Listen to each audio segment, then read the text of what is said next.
You're now listening to the You Run podcast. True crime. This podcast is unique. Heather, tell them why. You choose the cases. You share your opinion. And I hit you with mine. He got an easier death than he deserved.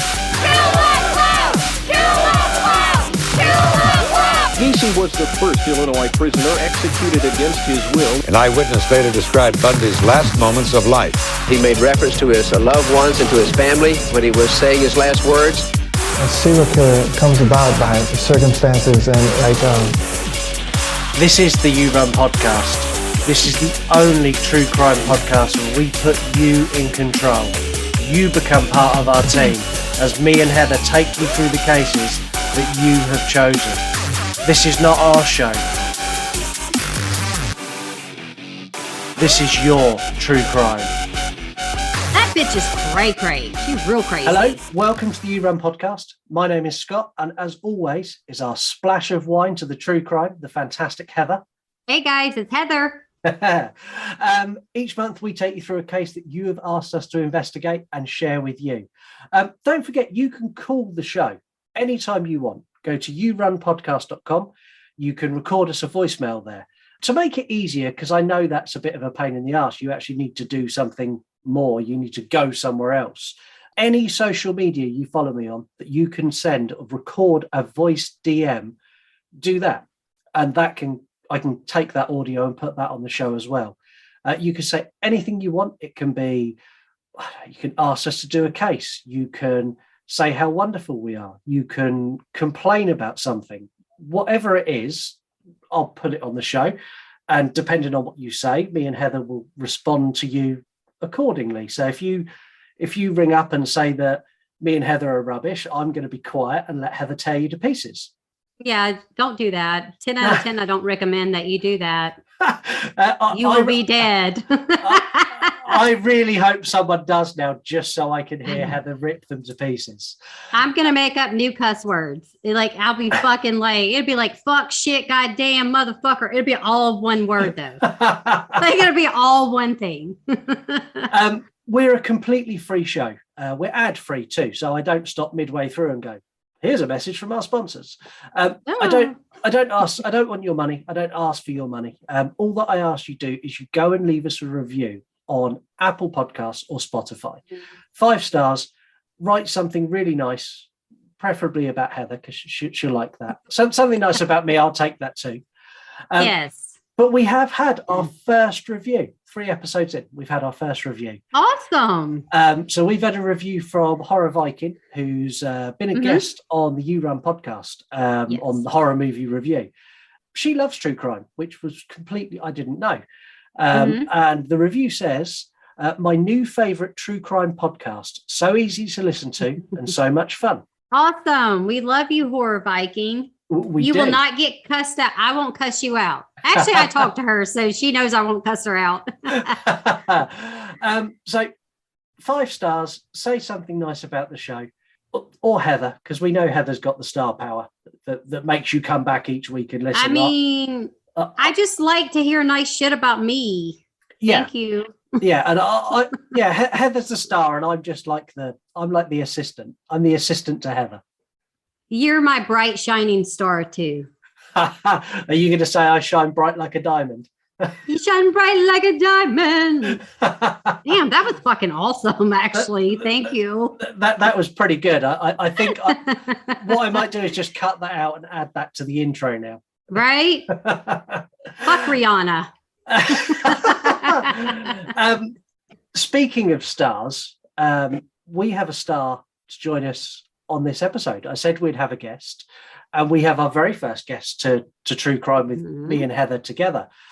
We're joined by a movie critic, my co-host on our YouTube channel, Elise, and you will all know her better as Horror Review Girl.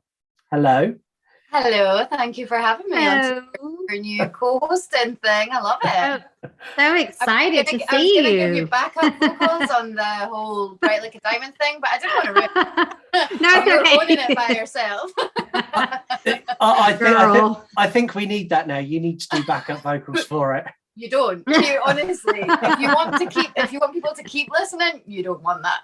I mean, look, I don't give a fuck. I'd be like, I sound good. Fuck all y'all. Y'all don't like it. Sorry, skip past it. You sounded like an angel. Like a psychotic Southern angel. But it sounded nice. Yeah, I mean, I'm just going to stay quiet because whatever I say here is going to land me in loads of trouble.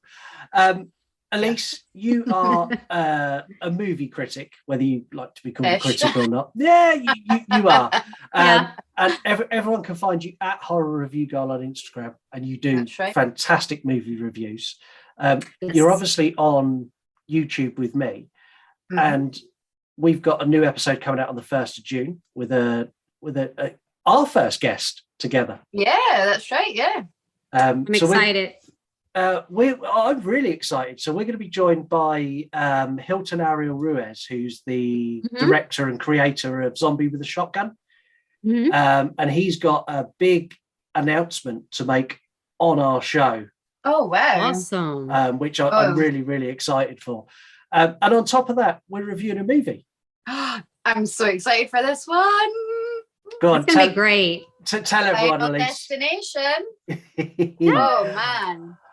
I like the idea of this movie with death chasing you down. That is going to be our first guest, a brilliant movie to review. And what more could you want?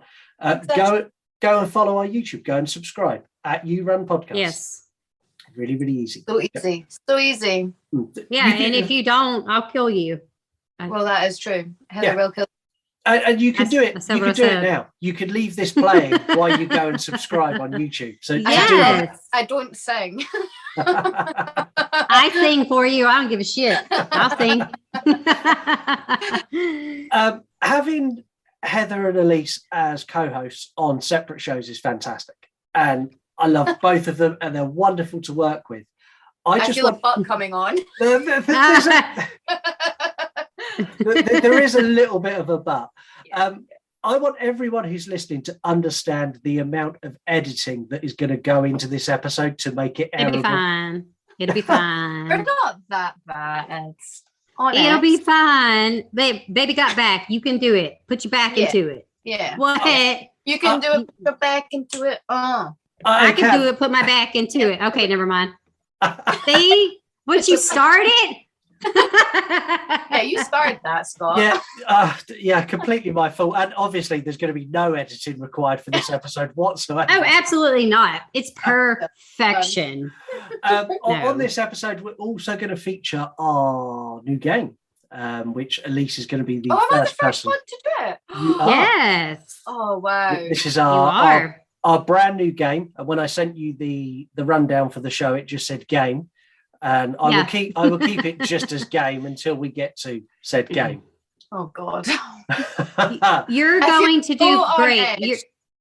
You're going to do great. You always do great on the other horror quizzes. So like just pay attention. Just know your shit. You got this. Don't worry about it. You're going to do fine. Yeah. I mean, do you You'll be remember fine. how many points I have currently on the quiz on horror review? That's the new one. Yeah. It's kind of easy to remember because it's 0. Well, I didn't count that one, but anyways, To be that fair, quiz is I hard. did win the one before that. You did. Yes, You quiz you champion. did. Exactly. See, Just you're still a had champion. to drop that in. Yeah. Dropping it in. Yeah. You are a former champion. Yes. Former champion. Anyway, Former co-champion. Anyway. this is true. You've been champion twice. Yeah. So. Mhm. This month we're back on Killer Women. These women scare the shit out of me, and I don't mean Heather and Elise. However, they do too. Kind of does too, though. Yeah. You were given a selection of horrible, heinous, evil female killers, and managed to 100% pick the absolute worst of the worst. A little bit like Eileen Warnos, I feel it's really important that we look at a little bit of the backstory of this person. Yes. Because you picked the infamous Moors murderer, Myra Hindley. Hindley has been told by the Home Office she's to spend the rest of her life in prison. Hindley, who lured children to their deaths at the hands of her lover, Ian Brady. A tape recording of one of their victims, Leslie Ann Downey, was played at the trial, another feature which marked the case as unlike any other. Hindley, who's 52 and who's been in jail since 1966, now knows that for her, a life sentence will mean exactly that. Myra Hindley can appeal to the Home Office, but now knows that this prison is where she may well end her days. Hindley, who was jailed in 1966, is said to be deeply shocked because she thought she had atoned for her crimes. The Moors murders more than 30 years ago still have a place in the nation's memory as one of the worst crimes ever perpetrated. Myra Hindley, probably the most hated woman in Britain, is dead. The embodiment of evil for a generation. Myra Hindley was born in 1942 to Neville and Bob Hindley. They're terrible names, but let's carry on. She had a fairly nice home environment, bar her father. So her father was violent towards her mother. After the birth of her sister, at 5, Myra was sent to live with her grandparents, which is literally down the street. It's walking distance. So it wasn't like she was moved towns and towns away. She was still close to her family. Due to living close with her parents still had a big impact on her life, especially her father. So when she was in prison, she told a story of when she was 8. She had a fight with a local boy who scratched her face. She went home and told her dad, and wanted her dad to go and sort it out. Her dad threatened to give her the belt unless she fought back. Myra later found the boy and punched him repeatedly till he fell down. And she wrote in her diary that was her first victory in life. Where do you two stand on kids defending themselves against bullies? How do you sit on this? I think you should defend yourself against the bully, but that is a very different thing, isn't it? Like, yeah, I honestly, personally, I think you should stand up for yourself, but yes, not in that way. No, I mean, Heather, you've got kids same as me. So if one of your kids come home and said someone at school punched me, what would you be telling them to do? Well, I mean, like, first instinct, I'm kind of like, I don't tolerate bullying or anything like that. So my first instinct is to like knock the fuck out of the kid myself. But you guys, that's not the right answer. Okay. That's not right. But I teach my kids, though, is like, if someone were to hit them, I tried to tell them, like, yes, you should defend yourself, but actually don't hit them back because you need to be the bigger person and kind of stand up. Most of the time, those kids that do things like that are, they're hurting or it's like something learned behavior from home. Yeah. But first of all, I want to punch those kids in their little nuts or whatever, because that's what I want to do. Yeah. See, I know with my teenage boys, I know it's not right. And if anyone wants to call into the show and tell me it's not right, that's fine. I'll listen to what you've got to say. But I tell my kids, if someone punches you, you punch them back. Yeah, because that's the only thing that they'll, like, honestly, like, yeah, there's fair enough trying to de-escalate something with your words. And I'm not saying that you shouldn't try that, but if it's not working, you need to do something, because it's like prison, right? If you ever watched, it's like when people talk about prison, if somebody like does something to you, you need to like hit them back. Otherwise they will just continue to do it. So yeah, I don't think that like what that example that you give of Myra Hindley, of her like basically punching the shit out of somebody much later, is a totally different thing. I think when he did it, she should have probably done, like, fair enough, her doing something then to defend herself, but to then years later punch the shit out of him is kind of different. Yeah, exactly. I agree. So yeah, like, you can't fight violence with violence, but at the same time, if your kid is getting the shit beat out of them or this other, especially if they're smaller, like, stand up for yourself, and like, they hit you. So it is actually self-defense. That's the way I look at it. It's not like they're not picking a fight. They're defending themselves. So I'd agree with that. And for Hindley, it worked as well. So she had that one incident when she was 8, and then she had a pretty uneventful childhood. There wasn't a lot happened, and not a lot was documented about it. I don't know if I thought her dad abused her as well, though. Or is that later? I don't think any of the abuse was confirmed. I think that's the issue. There's lots of rumours around that he did or he might have. Yeah. But nothing's ever been proven, and she never said a huge amount about it either. Yeah. My understanding was that he abused her and her mum, but that also she stood up for herself to her dad, and she would kind of, I guess this probably was when she was older, but she would kind of fight back to her dad. Yeah. I remember who said that. I don't know if it was her brother-in-law, and it was maybe like conversation from later in life, but I thought he abused her as well. I think you're going to get some conflicting stories, especially when you're here, like Googling them or whatever, because you get, Scott mentioned at age 5, that's when she was sent to her grandparents because, they had another baby. So like they didn't want her there. But then I look up information and it says that she was 4. So it's a little conflicting, 4 or 5 years old. Either way, that whole aspect of them having another child and then saying, okay, well, you have to go to grandparents. Yeah. Because you couldn't handle 2. Why did you have another one? I don't get that. Yeah. So that was a little fucked up, but not too fucked up. Yeah. A little bit. It's not a mobile phone. It's not like, oh, I've got a new one. Let's get rid of the old one. It's a fucking kid. But see, she never returned home either, from what I understand. She just stayed with her grandparents, I believe. So yeah, she did, and she had say, from what I can understand, a relatively normal childhood. She joined the swimming team, and she was doing well at school. And one of her close friends, Michael Higgins, invited her to go swimming at a local river. She didn't go. She went somewhere else with some other friends, and he died. She blamed herself for that because she believed that had she gone, she would have saved him. To give you an idea of what sort of a girl, as a girl she was, after he died, she started a collection to raise money for his wreath, because that area of the UK was very, very deprived, and the family couldn't afford it. So she put a lot of work and effort in to raise money to have a wreath for his funeral.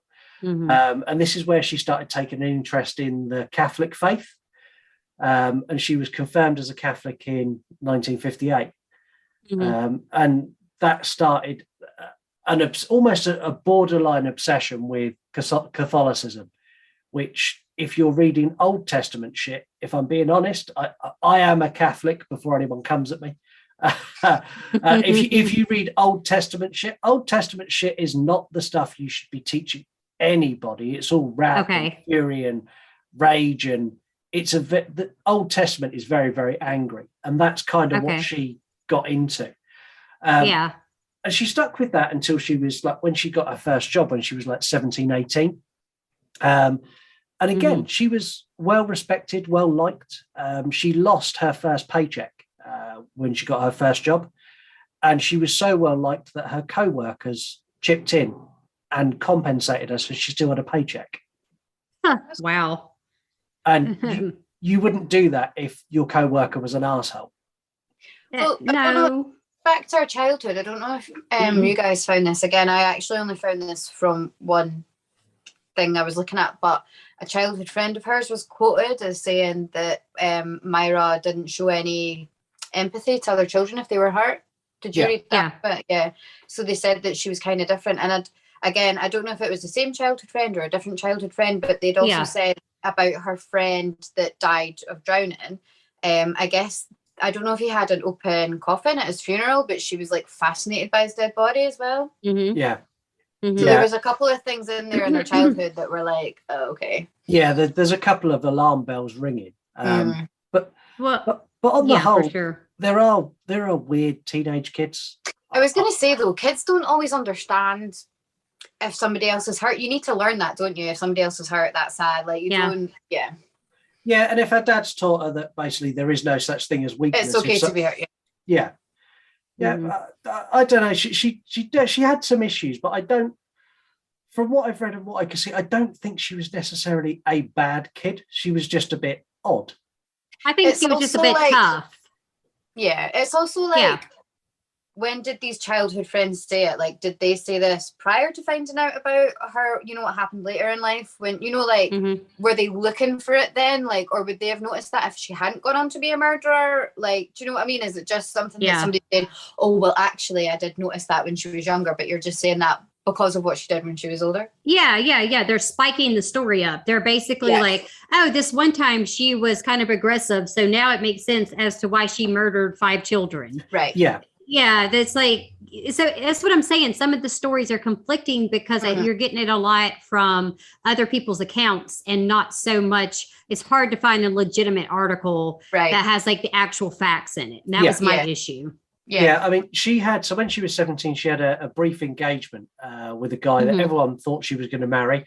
And all of a sudden she cut it off and said that basically he was a boy and he didn't satisfy her needs. She also took weekly judo lessons when no one wanted to spar with her, because if she got you in a judo hold, she was reluctant to let go. Oh. Well, I mean, and that I'll never let go, Jack. Yeah. I don't know. The thing is that it did, at 18, she met Ian Brady, and this is where everything changed. Things take a turn dramatically. So I don't know if it was her abusive childhood that helped guide what happened next, or if this was just Brady being the master manipulator that he was billed in the press at the time. But their relationship escalated quickly, from starting with cinema trips to planning robberies and then actually committing murder on children. And that happened really quick. So they used to have a weekly date, but before this, they met in 1961. It took them a long time to talk to each other. So it was almost a year before they even spoke more than a hello. Yeah, she wrote in her diary the first time she met him, right? And she was like, I'm going to marry this man. Like, she was obsessed. Oh, yes. She was in love. I mean, and that was, because they found her diary. It was her, it was her writing. This is something that you can't refute. It was her. Yeah. And she'd written, I'm it was like, I don't know if she wrote I'm obsessed, but it was like she was obsessed and she was going to marry this man. And I believe at that point she hadn't spoken to him. Yeah, it's very, very odd. She was infatuated with him. And when he did finally ask her on a date, he took her to the cinema. Now, there's lots of conflicting stories on this. The main one says that they went and watched The Judgment of Nuremberg. Yeah, that's what I read. But Myra Hindley herself claims they went and watched King of Kings.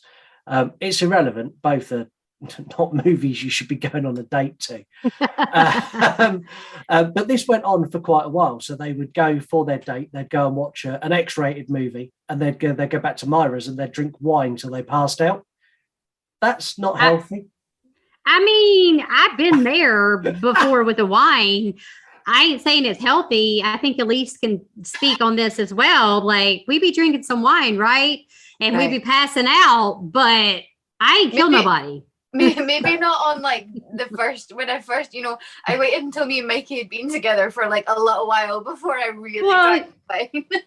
you got a slow cooking first. Yeah, that sounds horrible. That's intense to like, let's get together and get fucked up on wine. First few dates, and you're like, all right, we go and see this movie, and then we like drink wine. Like, that's a little intense too. But I also read that wine was like quite at that time it was like, not everybody was drinking wine. It was kind of a fancy thing to drink at the time as well. They obviously fancied themselves like, we're going to the cinema, we're drinking wine, like they were above people, I guess, is the impression that gives me. I think so too. I'd like when you say about how sort of intense their relationship was. So Ian Brady would meet her on her lunch break, where they'd go and sit in a local park and they'd read books to each other, which sounds lovely. Until Mein Kampf. They were reading to each other accounts of torture in Nazi concentration camps. Yeah, no.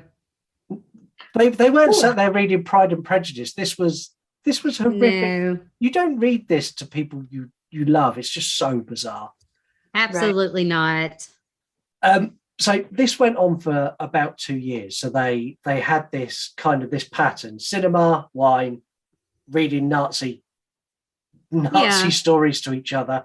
And Myra got so obsessed with this kind of perfect Aryan race that was depicted in these Nazi books, that she bleached her hair blonde, she wore short dresses, she had red lipstick, knee-high boots. She would also, like, her social life now had completely ended as well. So she was literally Ian Brady, and that was it. There was nothing outside of that world that she had created. And I don't know if that was created by her or by him. I still can't work out if this was he made this world for her to live in and she just fell into it, or if she fully embraced this and she pushed this forward. I can't work it out. I think this is a complicated scenario to kind of think up in your head, because you want to blame it all on Ian, right? You're just like, oh, it was all his influence. He's the one that made her do it. No, there was choices to be made. Now, was she obsessed with him? I very much think so. I think she was obsessed with him, and she was so desperately obsessed and in love that at that point, I think you would do whatever you needed to do to stay with that person, because maybe she felt like, he loves me. He didn't love her, but she felt that devotion. And so there you go. It was like, you want me to do this? But I also think at the same time that she did find pleasure in this. She just didn't know that she found pleasure until she experienced it. Yeah. That's strange for a woman to commit these types of murders. That's not common, especially sexual stuff. That is very rare. Yeah, I think she was looking for an Ian Brady, and if it hadn't been him, it would have been somebody else. Like, yeah, I know that there's this huge thing where people say that he totally influenced her, and she was just swept up by her love for this man, and it was all him. I don't really think that, to be honest. I don't buy it. Yeah, I think they were as bad as each other. Whether I think she was obsessed with him, and whether that's like, a lot of that is, she grew up with this abusive father, and her mum stayed with her dad despite the abuse, and that influenced her decisions a bit. Maybe it influenced him a bit, but I don't know. I think a lot of it is just her. I think that she was looking for an Ian Brady, and he gave her what she wanted. It was really messed up, and like they spent a lot of time planning crimes they never committed. So one of their favorite thing was to plan the perfect robbery. And this escalated to Ian Brady saying that he wanted to commit the perfect murder. And they worked out how they were going to do this. And one day they actually decided to implement it. And I think I can safely say at some point or another, everybody has had that thought about a horrible boss or someone they work with or someone they really dislike, where they go, I could kill him, I could throw him off a cliff, or I could do this. But they are just thoughts of, that bloke's an arsehole and I'd really like to run him over. Intrusive thoughts are not abnormal, just so you guys know. It's somewhat, I wouldn't say healthy, but it is somewhat healthy to have those thoughts. Yeah. You're going to think, like, if you're in a marriage or in a committed relationship or whatever, even sometimes with your spouse, you're like, I fucking hate them, and like, I would kill them. You say these things, but there's no intent behind it. Like, you're not actually going to do it. And it's the same thing with coworkers or anybody else that gets on your nerves. I'd be saying that shit all the time. I'd be like, I fucking hate y'all. I pow. That in my mind. The thing is, they acted on it. So their plan was, she was going to use a borrowed van, and she was going to basically drive around, and Ian was going to follow her on his motorcycle. And then when he saw basically a prospective victim, they'd flash the lights at each other and they'd convince the person to get in the van, and then they'd take them up to the moors and kill them. It's just I'd maybe turn around to Mikey and be like, oh, so really pissed me off and I really want to like fucking punch them or something. But yeah, exactly. Oh, that is just like another level of. So when they decided to do this, Brady saw a young girl who was 8, and he signalled Myra Hindley, basically going, that's the one. Myra Hindley knew the girl. It was the daughter of our neighbour. So she basically said, no, that's not happening. And she basically, I can't remember what she said, but she basically told the girl to go home. You're out later than you should be. You need to go home. A little while later, another girl walked past, and Ian signalled again. And this was a 16-year-old girl called Pauline Reed. She was actually a school friend of Myra Hindley's sister, which means Myra Hindley knew her. She basically offered to give Reed a lift home, or no, to give her a lift to the dance. She was going to a dance. And she said, before we go to the dance, can you come up onto the moors and help me look for an expensive pair of gloves that I've lost? And this girl kind of went, yeah, that's fine. I can do that. We've got time. They went up onto the moors, and Ian Brady followed them up. Myra stayed in the car as Ian went up onto the moors with the girl to search for the gloves. I just can't fathom in my head how anyone could do what Ian Brady done. And we've covered Jack the Ripper, we've covered the Zodiac Killer and Eileen Wuornos, and none of them even get close to how evil these two are. So he took her up onto the moors, he sexually assaulted her, and then he slit her throat. As did she. She also participated in the sexual assault aspect of it. And that is where it starts to, it's already horrid. This is already a fucking horrible crime. But the fact that you have to look at it like this, like, I'm a mom.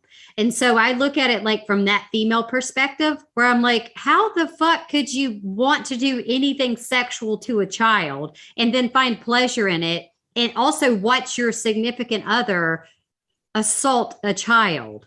It fucking blows my mind. I can't. Yeah, it does me as well. It's the most heinous of crimes going. It's disgusting. You know what, as well, for me, when you're reading about it, and I mean, this is a theme in actually all of their murders, but the people that they choose, it just says so much about the character of the people that they actually chose to murder, that they lured them in by asking for their help, and these people were actually trying to help them, and it just for me that just makes it even worse. Like, she was going to help her, and it was the same. I remember one of the other ones, which I know you're going to get to it, but they were like helping her get stuff into the car, and it just makes it even worse for me.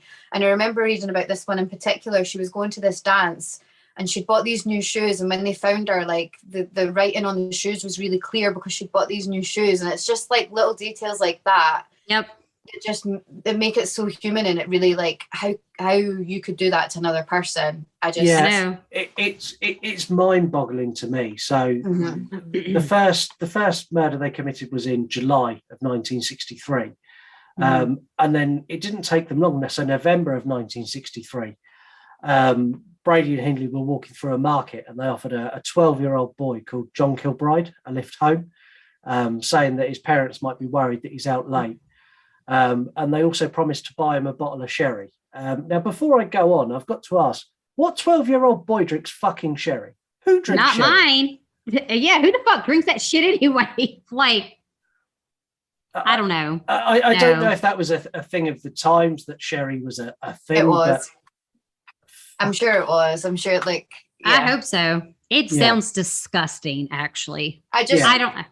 My mum is 66, and she, like, sherry was the thing when, like, they were kids. So okay, got you.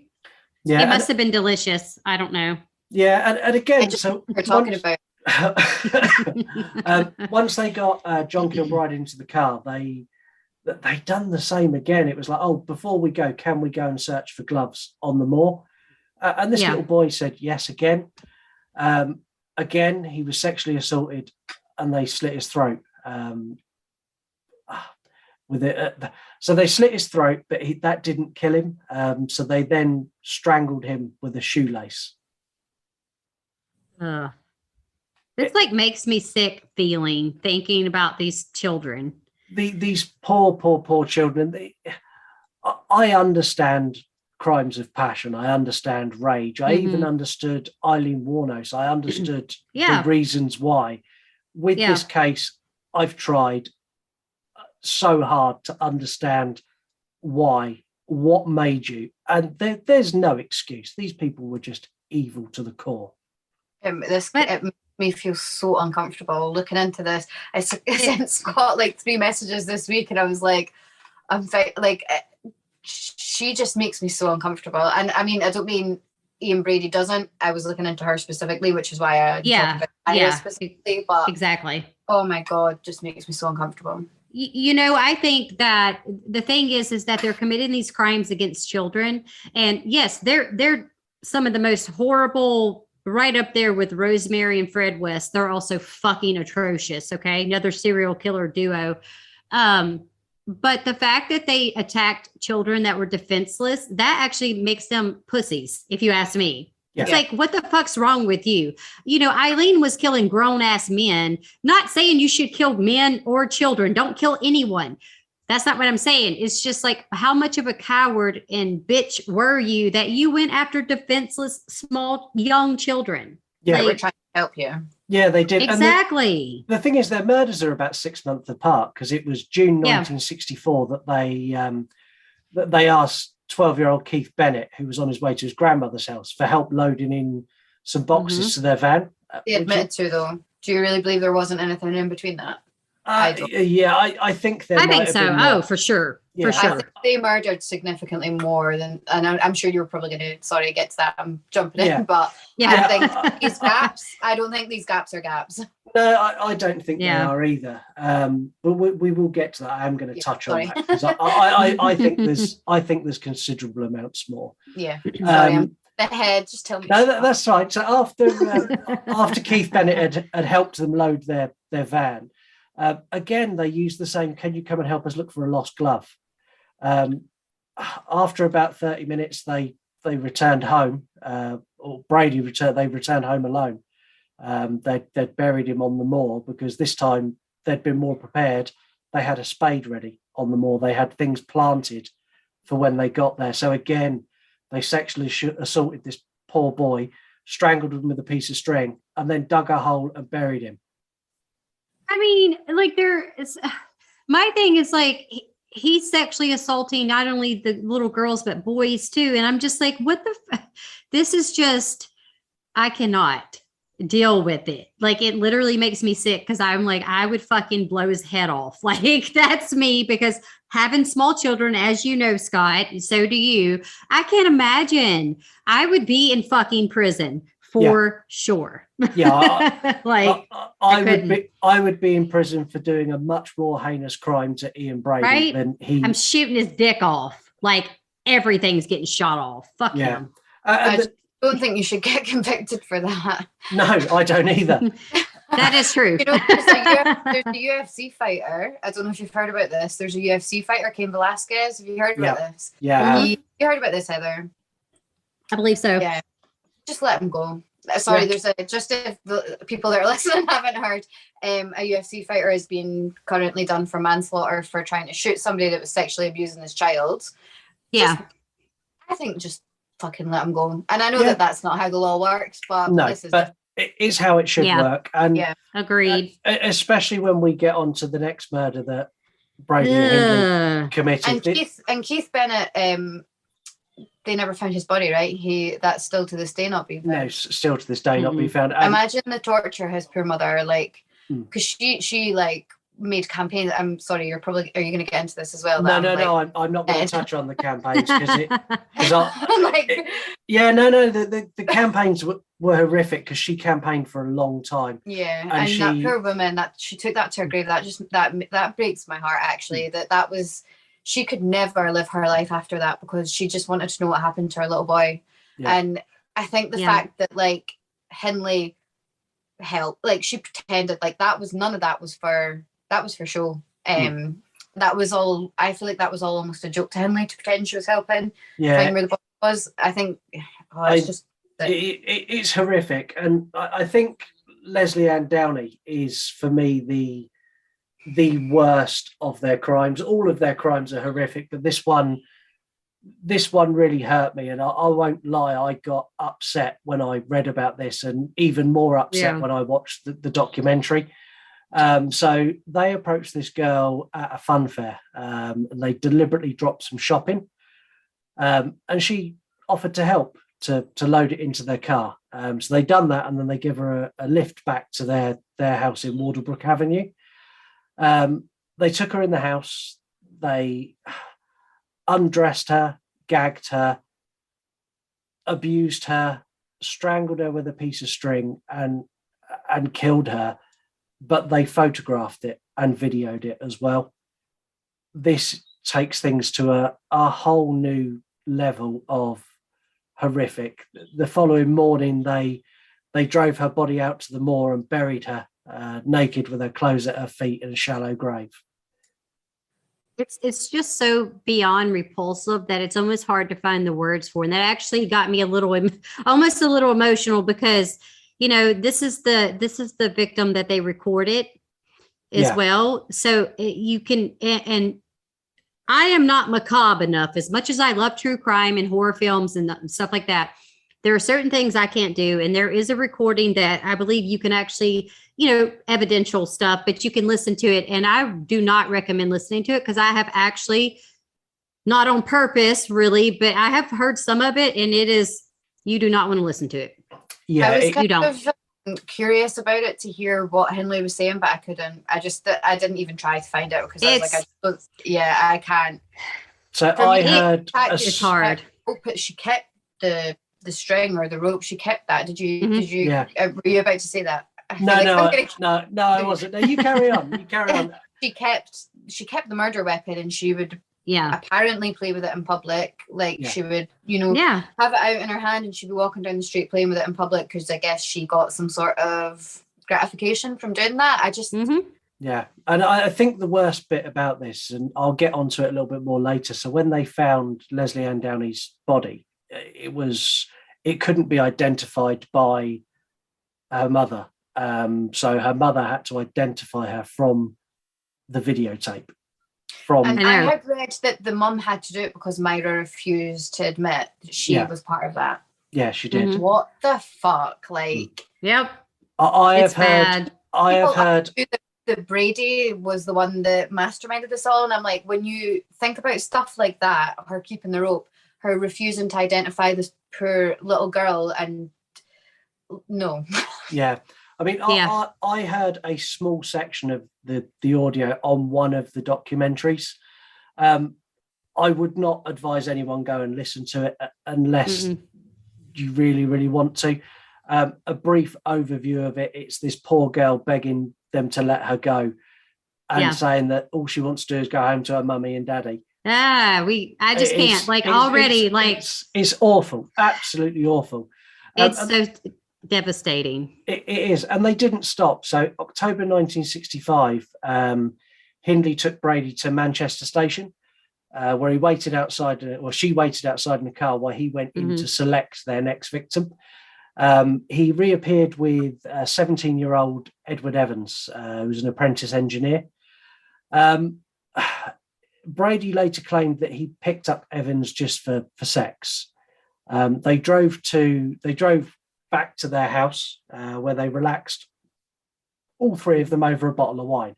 So I don't know what Brady said to him, but it was obviously something that appealed to a 17-year-old boy. Come and let's have a drink or whatever it was. Yeah, maybe there was some enticement on Myra's point, like her part where it was like, hey, we can get into this weird shit, but still he's 17.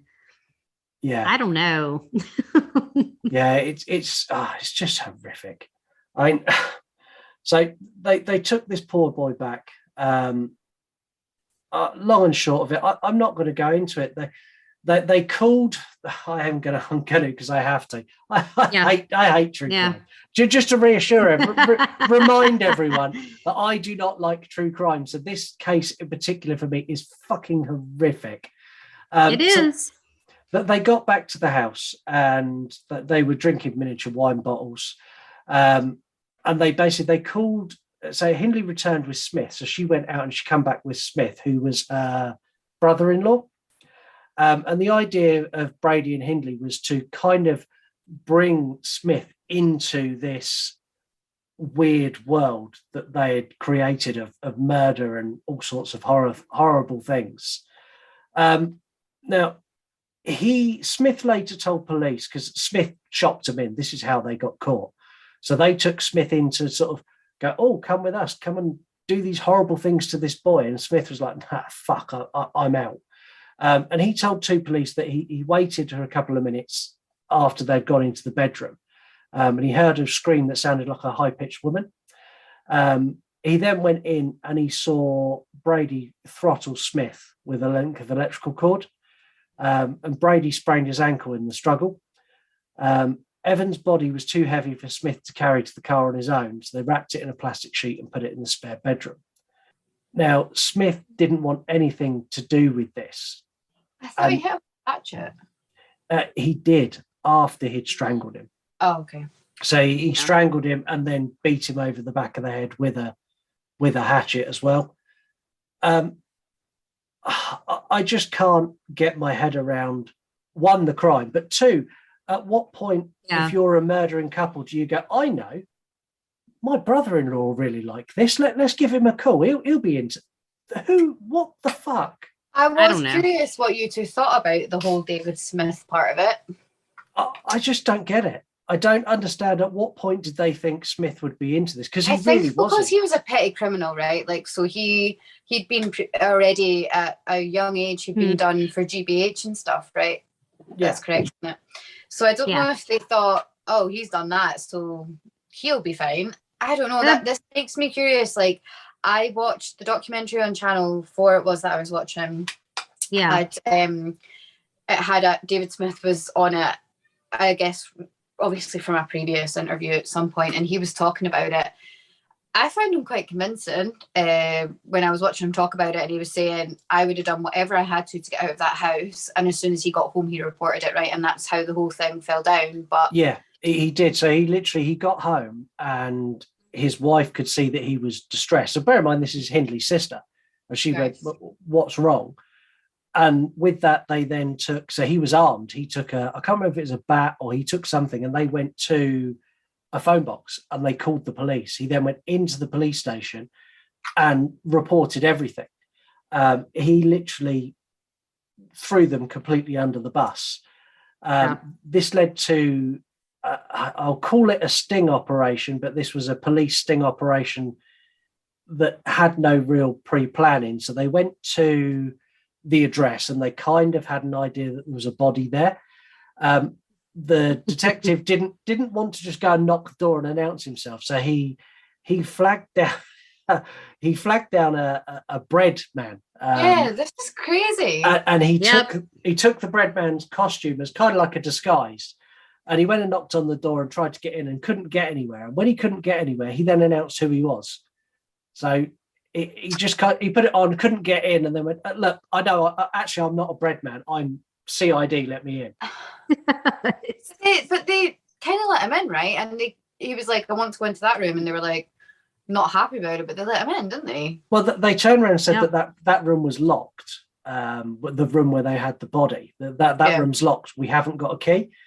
And this police officer basically went, well, that's fine. If you don't have a key, we'll just kick the door in. And Ian Brady went, oh, you may as well give him the key. And I don't get it. I mean, they found the body. They found a notebook as well when they were going through the evidence that had the name John Kilbride. Yeah. This then began to piece together the murders.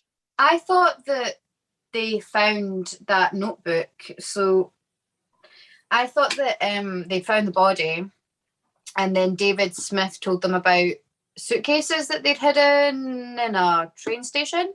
They had suitcases in a train station. I thought that was where the notebook was. Was it in the house? I thought the notebook was in the house, and I thought they found lots of other evidence in the train station. Because I was like, the thing that I didn't understand was that David Smith had told them about the suitcases, and in the suitcases there was evidence of the murders of the previous victims. Yeah. And I was like, how does David Smith know about that though? Because my understanding, so like David Smith was only ever aware of or witness to the last murder. So I was like, how does he know about this evidence of the previous murders? Because from my understanding, but I might have got this wrong, there was nothing about the last murder in these suitcases. So I was like, well, how does he know about them? How is he not known about these other murders then? I don't know if it was something that, I think the issue is we don't know what conversation was had when Smith was in their house. When they were trying to effectively sell this new crime to him, come and do this with us, were they saying, look, we've done this loads of times before. Yeah, like we've got all this evidence. Yeah. Has that happened? I'm not quite sure if that has or not. Because Ian Brady has said actually David Smith was more involved than he is it. Yeah, he has, and Myra did as well. But if I'm honest, I don't think I believe a word that comes out of either of them. Something that they had to say, yeah. But they found this that eventually led to them arresting Myra. But she was kind of a victim of her own stupidity here. So they arrested Brady on the day, there and then he was arrested. And they kind of thought that she was an innocent bystander and wasn't aware. It's wild just because she was a woman. That's the only reason. That's crazy, like that back then. But she was fucking there in the house and there's a dead body and they're just like, move out the way, love. We're gonna arrest your husband. That is but all because she was fucking had tits and in a JJ. It was like, you're fine. You're fine. You didn't do anything. Crazy. And I know it's totally it is. It's not normal for a woman to be involved in this kind of thing, but no. Holy shit, just to think of that they were just like, it was almost like she's got fucking blood in her hands and they're like, oh, move, your husband's like, and well, it's because it wouldn't have been typical, especially in that time, for a woman. First of all, it's still very rare for a woman to be a serial killer, and the type of crimes that were committed, like these sexual acts and these being children, that was even more far-fetched. And that's the way that I look at it. They're just like, well, she's here, but no, the guy did this. He the man obviously did didn't know, right? Yeah, exactly. The thing is, though, she fucked herself and made herself part of their investigation. So when they took Ian Brady in, she refused to leave him. So she spent 4 days sat in the police station in the waiting area. And that's when detectives started going, there's something not fucking right here. And they started investigating more. A neighbour's daughter, Patricia Hodges, had been to the moors with Myra and Brady numerous times before. And she showed police areas that they would frequent, that she went with them. And they, on the 16th of October, they found the body of Leslie Ann Downey. On the 21st, they then found the body of John Kilbride. And both Myra Hindley and Ian Brady were charged with these 3 murders on the 2nd of December. They didn't appear in court until April of the following year. The trial, I've said this on previous episodes, but I'm not going to go too much into the trial because trials are long and boring and not a lot happens. But the trial only lasted 14 days. This is how much of a slam dunk case that was. And if you look at what's happening now, Amber Heard and Johnny Depp, that trial is you were like, trials are boring. I was like, yeah. I've not been watching every day of the Johnny Depp and Amber Heard trial. That's a different thing, isn't it? Yeah, but that trial's gone on for, what are we now? Week 5? This was done and dusted in 2 weeks. Deliberated for 2 hours. Yeah, they both got life sentences. Ian Brady was sentenced to 3 life sentences to be served back to back. Myra got 2, and then she got another 7 years on top. And the death penalty just gone by then, hadn't it? It was they just got rid of the death penalty in the UK. They'd just done away with it. Yeah, because things are different in the UK versus, because we talked about this before, the US judicial system is so different because we talked about life sentences and death stuff. Is easier though, right? Like I almost think. I think so, because it's more that eye for an eye. Like if you kill, you should be killed type of concept. I think if you kill, you should be punished. Like dying, then you're dead and you're not suffering. I feel like that's true. Being in prison for the rest of your life is actually worse. My views on this, I don't really share my views on this very often. I'm going to share them on this particular case because it works on this case, my views. So if you are convicted and it is fact, it is proof that you have done these horrendous crimes to children, and I'm going to specify this is 2 children, I think the punishment should be very, very simple. You should be released to the family of those children. Yeah. And whatever that family decided your punishment, that's what you get. And I know that's not the law. And I know if there's going to be people who don't like that. And if you don't like that, again, you're more than welcome to tell me. I'm happy with that. But you're entitled to your opinion on it. Like, I just personally think death is too easy. Yeah, I mean, no, I agree, Elise. I think so too. But because a lot of people will say, well, you know, they didn't get to suffer in jail, right? They didn't get to spend the rest of their natural life in jail. Especially for child killers, because they're treated worse in jail. Exactly. Right? They're killed a lot of the times in jail. That's the thing. They won't make it. I'm sorry, but I think that's what they deserve. Like, I think getting a lethal injection, when they do the death penalty, they do it by lethal injection. That's not you go to sleep and you don't feel any pain. So why did they deserve that? When you read about what happened to Ian Bray when he died, I don't know if you guys read into that. That's what he deserved. So yeah, we're going to get on to prison. No, you're fine. Stop apologizing. I'm never going to be invited back. I'm never going to be invited back because I moved right to the end. We're like in the middle, and I'm like, well, anyway, further forward. No. As we are in the middle, and this case is horrendous to go through, we're going to take a little bit of a break from it before we talk about prison and what happened to them later. So we're going to play our very, very first game on true crime. If you listen to Horror Movie Review, you know there has been a quiz on that show for a long time, since the very beginning almost. So there's been a quiz every season, which has got progressively harder to the point now where no one's ever going to beat it. Elise beat the last quiz. She beat the quiz before that as well. But with Mark. I didn't beat the quiz before that. I beat the quiz with Mark, and I was top of the leaderboard on the last one, and then me and Mark beat it. The one before I did not beat. No, you are going to be the first person ever to play the quiz on true crime. I'm scared. So, Elise, what? That was mean. I shouldn't laugh like that. Oh yeah, you go, girl. Go, girl. It's time to play Know This Crime. I hope so. Fuck you studied. Get ready to play along at home. Know This Crime!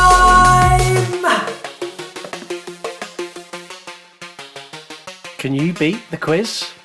This quiz is based all around your knowledge on this case. So, depending on how hard you researched and how much work you put in, will directly reflect in how well you do on the quiz. There's 13 questions. Balls. Please don't ask me dates. 13 questions, 10 points per question. You get one wrong and the game is over. But you get to keep whatever you get. So if you get to question 4 and get it right, you've got 40 points. You get question 5 wrong, you leave with 40 points. Okay. So, Elise, are you ready? In fact, I say, are you ready? Before we get there, do you want me to quiz you? Do you want Heather to quiz you? Or do you want us to take turns in quizzing you? Oh, I'll have you both. Okay. I will take the first question. What is Brady's first name? Oh, Ian. Okay, I know that. Correct. 10 points. Over to you, Heather. Look at you. Okay, question number 2. What was the name of the moor where the bodies were buried? South something.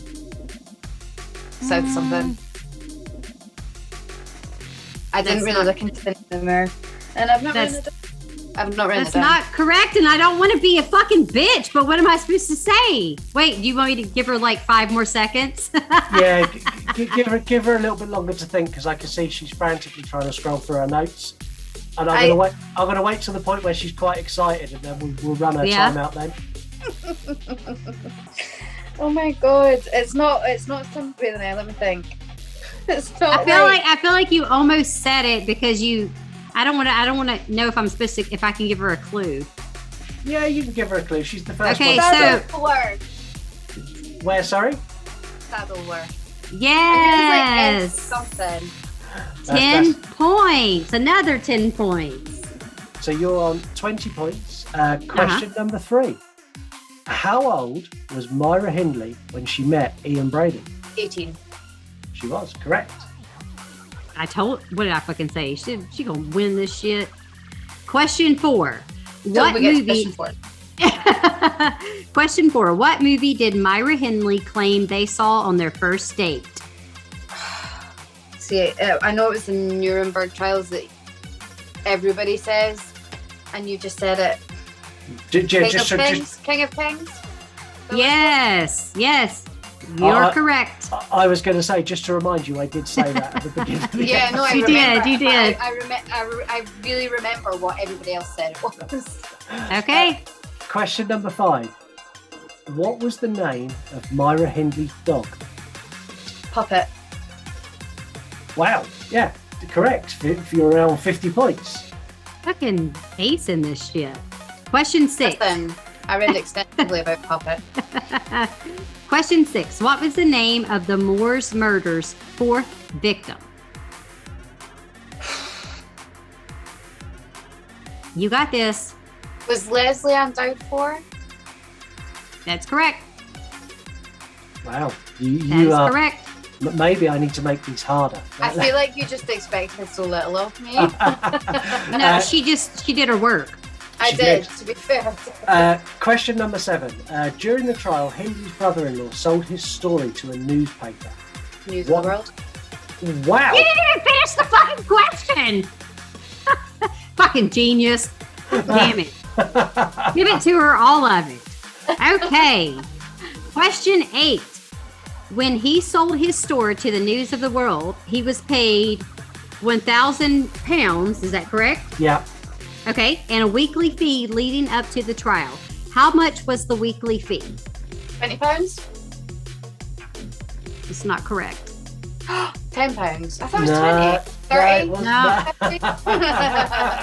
I thought it was 20. I did think it was 20, so I lost you got close though. I mean, you're close. I don't do I need to give her the answer? Can I go holiday to France and it's okay. It's actually £15. Oh, okay. I thought it was, I definitely thought it was. But 20. I mean, she fucking got like 8 of them right. Done really, really, really well. So awesome. 70 points. So you are top of our leaderboard. And then, well, I think 70 is good. And I think this is a real true reflection on how hard someone works and how much they look into this. Because if me and Heather get a guest in 2-3 months' time who just thinks they can come on and go, hi, yeah, and then just fill in the gaps. When they get to this and we ask them question number 1 and they go, Heather's going to call them out and say, you didn't do shit. Not you, because I like Elise, but maybe I'll be, I don't know. I shouldn't say that. That's really fucking rude. I like other people too. But anyways, I'm just saying like, exactly. She did her work and she did her notes and she really did a great job on making sure she kept the details. Because even though I did my research, a few of the things I would have had trouble remembering, like the dog, like I would have just forgotten. Because it wouldn't seem relevant. The dog's the only thing she fucking cared about. She was quite happy to murder children. Like, but don't do anything to my dog. She did. Right. There's a photograph that sticks with me, which is a photograph of Myra Hindley and her dog Puppet at the burial site of one of the victims, and she's posing for a photograph, looking at the ground, smiling, and that is awful. But she's looking at her in the dog, right? Yeah. Because they analysed that photo and she was pretending to look at her dog and she wasn't. That is. Yeah. One thing I haven't touched on. She was so fucking clever, didn't she? Like. Yeah. One thing I haven't touched on, and I haven't touched on it because it's drawn over such a long time and it's such a big thing, was the manhunt that went on for finding these victims. Yeah. So there was a ginormous manhunt, one of the biggest manhunts ever launched in the UK. And there was points where they actually brought Ian Brady and Myra Hindley come out of prison to help them search for the bodies. And neither of them really helped. And this was just a way of them getting back in the limelight. And it's so horrific. And I didn't focus on the search because the search went on for a long time. It was very painful for the families. And I don't think that that's something I want to go into. What I do want to go into is what happened in their prison life, because their prison life was relatively interesting. So when Brady was convicted, he insisted that he was put in solitary confinement for the duration of his sentence, because he was adamant that inmates would kill him. I don't know if it's the same in the States, but offences against children in the UK, if you go to prison, the chances of you lasting more than a day is slim. Yeah. And what happened to him, Elise, in prison? How did Ian meet his demise? He had respiratory failure, right? And it was like when he died, he was struggling for breath. And I just think it's a horrible way to die. It really is. Respiratory failure is awful. And he deserved that. Yeah. Well, no, he did.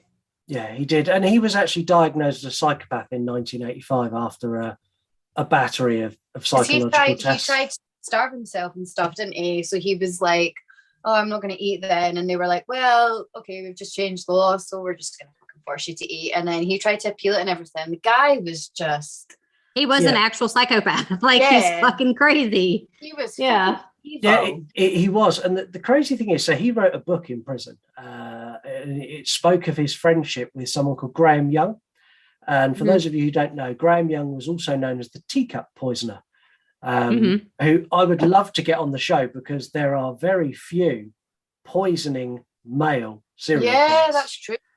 That's extremely rare. Like, I don't think, other than this one, like, I know none. Like, I can't think of any. But he is one. And they actually had a friendship that they struck up in prison, and he wrote a book about their friendship as well. Okay. Which leads me nicely into the connection between Myra Hindley and Rose West. Bitch.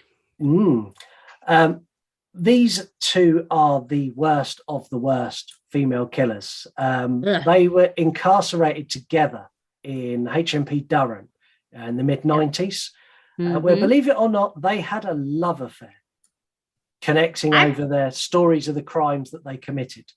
I believe it.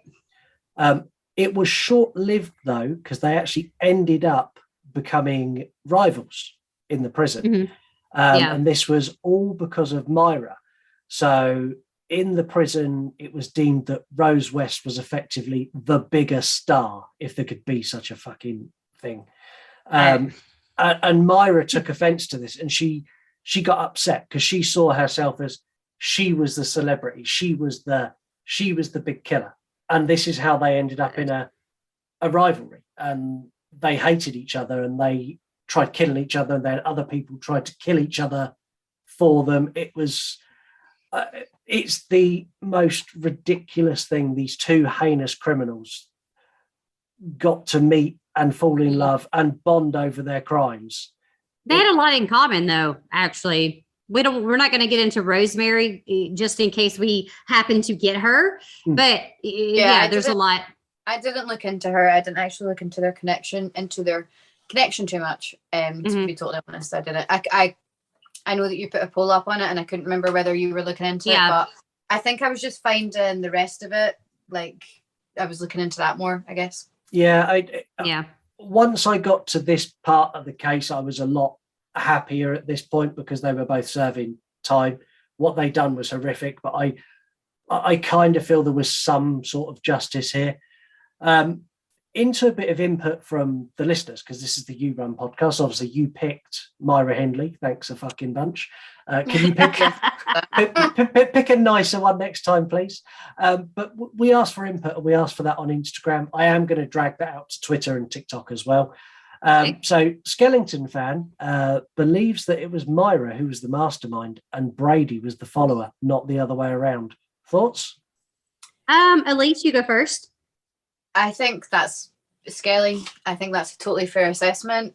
Personally, I think they're both as bad as each other. I think, like I said earlier, I kind of particularly looked into Myra because she was really what the episode was about. So I only looked into Ian Brady a little bit, but I did look into him. I get the impression that Myra was looking for an Ian and Ian was looking for a Myra. I think that they were the perfect storm. I think, again, if they hadn't found each other, then I think they would have found somebody else to commit their crimes with. I think they're as bad as each other. I don't necessarily think she was the mastermind. I do totally get why people think that. I just personally think they were as bad as each other. Yeah. And so I agree with basically everything Elise just said. Those were actually my exact thoughts. I don't think that she was the mastermind. I do feel like he had more of the control, but at the same time, had they not met each other, they would have had different paths, but who's to say that they would have not done gruesome crimes with someone else? Just like Elise said, Myra was looking for her Ian and she found him. And so it's a 50-50 thing for me, really. They both knew what the fuck they were doing. So it was like a BDSM type relationship, right? Like she wanted somebody to control her. She wanted exactly. That. They found yeah. that. Oh yeah. And I think their relationship was, obviously it was very toxic, but I think there was a lot of, he would come up with an idea where in a normal relationship, if your other half come up with a crazy idea, you'd go, shut the fuck up, dickhead. Yeah. Like, whereas I think she was like, that's a great idea. And I think she was almost egging him on to develop these horrific things that she wanted to do. She's trying to say, oh, he said that we should do this. And it's like, but normal people wouldn't be like, oh, yeah, fine, let's do it then. Like, yeah, you can say you're brainwashed, but I'm sorry, you don't do that. The kind of things that they did, I just don't think you can be brainwashed into that. I'm sorry, but I just don't. Well, it wasn't a cult. It wasn't like a group of people where she was under the influence, like something like the Manson family, right? Because that's they're still making a fucking choice, no matter what. Right. That's the way that I look at it. Like, you chose to do this, and I think it got her off. Like, I hate to say that, but it did. No, I agree. Yeah. I do as well. Mark, co-host on Horror Movie Review, where they found the bodies, the moor isn't far from where he lives. And I actually drove through the moors when I went up to visit Mark a couple of months back. Is it on the way to Whitby? Because I think I've been through them. Yeah, it's that. I was young and I don't think I was aware of, I wouldn't have been aware of that, but I remember it. To give away my directional knowledge, how bad it is, I don't know, because I just follow SatNav. SatNav told me turn here, turn there. I went to Whitby to see Heartbeat. We've got Velma cosplayer. There was actually a victim who got away, who managed to escape their house. I didn't see any of this when I done my investigation. And then, I didn't either. No, so I then went and looked purposely for this after being given the facts, and this is true. I was amazed that this didn't make the news. It didn't, because it didn't come out till much later. So this didn't get released until 2002. The guy's name was Tommy Rattigan. He was lured to their house when he was 7. When he was in their living room, he realized something wasn't right because Myra and Brady were arguing. And they went into the kitchen to continue their argument. And he made the decision to jump out of their front room window on the ground floor. Myra grabbed his foot as he escaped and took his shoe. He jumped the wall and ran home. He didn't tell his parents, and he never spoke of it until after Myra had died in 2002.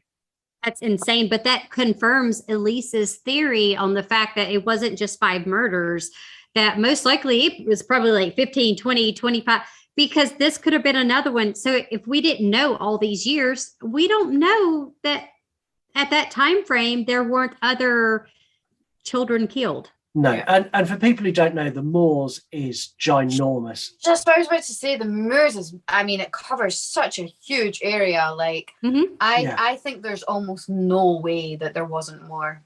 No, and sadly, there's no way we're ever going to know because they're both dead now. But children, in that kind of time, there wasn't the same, I guess, now you could go on a website and look at all the people that are missing. It wasn't like that then. It's not as easy to see how many people are missing. No, there's no way. There's no way there was only those ones. No. And the moors is one of those places where it's so big and so vast that there may be bodies that are found in the next year, the next 10 years, the next 50 years, because it's such a big area that bodies could be hidden. And on that delightful note, that these horrible bastards may have done more, we're back again next month. We are back with a new guest who I'm going to keep as a surprise, even from Heather. Even Heather doesn't know who's coming on next month. It's not me. It might be somebody that interrupts this. And you have got do you say interrupts less? No, yes. no chance. Next month the guest is interrupted just as much. We are going to be looking at the crimes of one of these four people. So we have got Ed Gein, Carl Panzeram, Dennis Rader, or Albert Fish. So remember, you pick the cases. So this poll will go up on our Instagram, and this will go up on the 15th of May. This will be on our Instagram where you get to vote. Okay, so I don't want these people, and it's pronounced Dennis Rader. Is actually how you pronounce it. Yeah, it's okay. We'll forgive you. It's fine. He real crazy. Albert Fish. If we get Albert Fish, you're gonna go ahead and quit this shit. You ain't gonna want to hear about his shit. He's got like several movies based on him, though, right? Albert. Like I just watched a documentary yesterday. Funny enough, and I was like, I forgot how fucking creepy he was. He was an old fellow. Like he was much older when he did the crime. Anyways, I just seeing that and remembering that, I was like, oh, I don't want to have to investigate him. He did some fucked up shit. All of these are horrifically scary. I mean, Ed Gein, to give people an understanding, I know a little bit about Ed Gein. He inspired Silence of the Lambs, the Texas Chainsaw Massacre, and a couple of other movies along that same vein. Yeah. Crazy. So depending on how much you want to see me squirm and how much you want another episode, pick wisely. I have a request. Can I make it now? Yeah. Yes. I really want you to do The Staircase, Michael Peterson. You're familiar with this, right? Michael Peterson. Mm-hmm. Not 100%, not as in depth as you are, obviously, but and I dislike true crime, so I have no idea who this guy is. Yeah, so he could be a florist. There's a Netflix documentary about it that started filming. So this man, Michael Peterson, was accused of murdering his wife, Catherine Peterson. She was found dead at the bottom of the stairs. Oh, I know what you're talking about. So there's a documentary about it on Netflix that's got, I mean, like 9 or 10 episodes. It's a very long documentary because it goes from when the crime happened right through court cases, appeals, all the rest of it. Yeah. So it goes over many, many years. They've just done a dramatization of it on HBO, starring Colin Firth as Michael Peterson, who's, by the way, outstanding because Michael Peterson's a dick and he's really unlikable. And I was like, how is Colin Firth going to do that? But he does it brilliantly. Anyway, the theories on this case are crazy. So it's either he did it, he didn't, an owl might have done it. A what? Genuinely, that's one of the theories. That owl did it. You have now made the decision for me. Michael Peterson is going into the poll for this next episode. I started watching Elise. I actually started watching some of the Netflix series, and then I just got distracted. Yes, it was long, and so I forgot. Okay. I've not even finished the Netflix series because it is so long. But the case. Yes. So I, as you know, am a fan of true crime. I am normally very like, I think this person's innocent or I think this person's guilty. And I can't decide. Okay. Yeah. Well, he's going to go in as well. Okay. So that's 5 that we're going to get in this vote poll. for him. Awesome. So at least on that one, everyone's going to vote for Ed Gein. I want Michael Peterson to win. I think they are going to vote for Ed. I think we're going to get stuck with him. I think we're going to get stuck as a guest. I should be able just to demand an episode. I tell you, I will put Michael Peterson in on a week where he's got more of a fighting chance. Thank you. There you go. Yeah, let's put him in there. I'll be honest. I'm not looking forward to any of these that you pick for next month. I'm genuinely don't want to look at any of their crimes. I really want to look into Michael. Honestly, I think that it's so interesting. It's crazy and it's horrible. Like, there's so much to this case though, because it's not just her that was found dead at the bottom of the stairs. His ex-wife just said. Okay, so I think you've done a good pitch, and I'm pretty sure when I share the poll, when I do put him in, you will be campaigning to make sure. Share it. Share it. Put it out there. Know that he's the staircase guy, because you know what? It's even referenced in How I Met Your Mother, right? Because they're talking about him and they're like, maybe he did it, maybe he didn't, but would you want to hang out with that guy? No, knows the answer.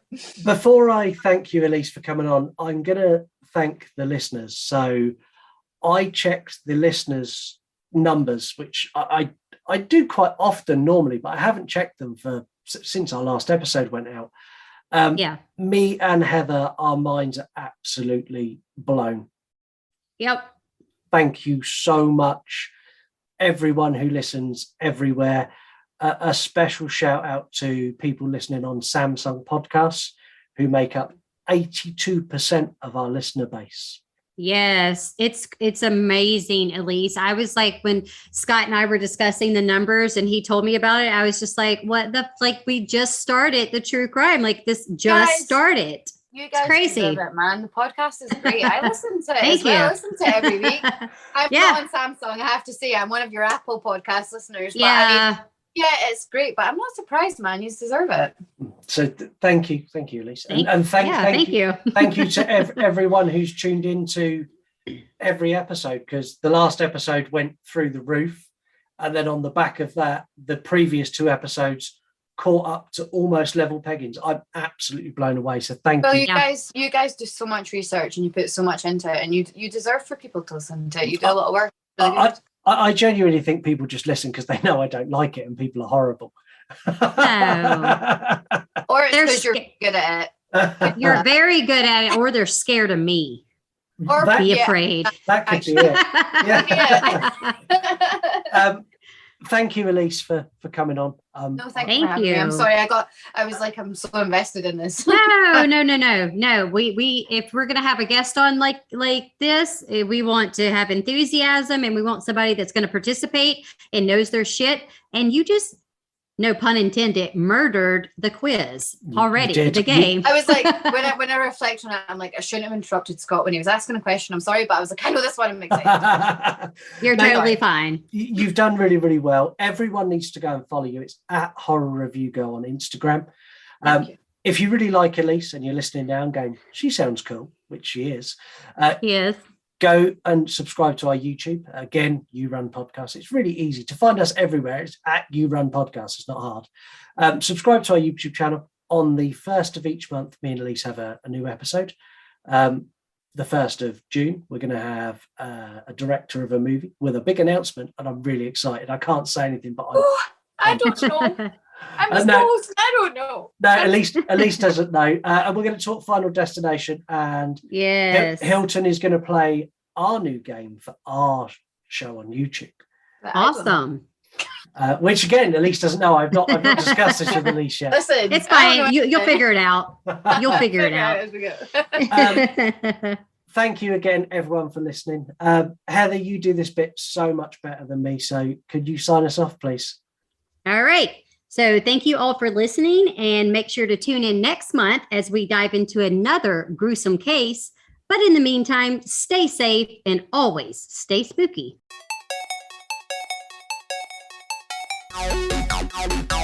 Thank you for listening to the You Run podcast. Don't forget, you can get involved in the show in so many ways. All you need to do is head over to yourunpodcast.com. Yeah, you don't want it to sound like you're literally reading from a script. Shit, sorry, Heather. That's right, this is your show. It's fun. It's different. It's like nothing else out there. This is your true crime. this motherfucker.